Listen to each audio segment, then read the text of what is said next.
এইবিলাক বস্তু নিউজত নিদিয়ে, তাৰপিছতো দেখাইছোঁ। এবাৰ চাওক, এইখন চৰকাৰে আমাৰ মামাই আৰু এইটো শ্যাম কানু মহন্ত নিচিনা বেপাৰীয়ে নিজৰ স্বাৰ্থ পূৰণ কৰিবলৈ আমাৰ অসমৰ সম্পদ জুবিন দাক ব্যৱহাৰ কৰিছিল। এবাৰ ভালদৰে চাওক, নৰ্থ ইষ্ট ফেষ্টিভেল পাতিছে, নৰ্থ ইষ্টত পাতিব পাৰে, আমাৰ ভাৰতত পাতিব পাৰে, ছিংগাপুৰত পাতিছে।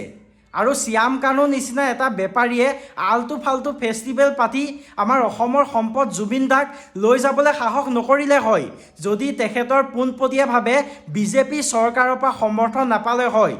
মামাৰ লগত তেখেতৰ এটা ভাল ৰিলেশ্যন, ফটোৰ পৰা আপোনালোকে গম পাইছে চাগে।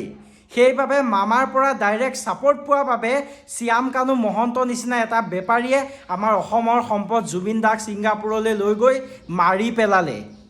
আৰু এতিয়া এইবিলাক নাটক দেখাই আছে বুলি কৈছোঁ।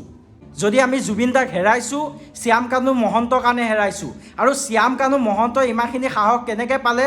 আমাৰ মামা হিমন্ত বিশ্ব শৰ্মাৰ পৰা পালে, এই চৰকাৰখনৰ পৰা পালে। দোষী অকল তেখেতে নহয়, এই চৰকাৰখনো হয় আৰু আমাৰ মামাও হয়। এইবিলাক নিউজ টিভিত নবজে। পাৰিলে এইটো ভিডিঅ' শ্বেয়াৰ কৰক। আৰু জানিবলগীয়া কথা কৈ আছোঁ মই।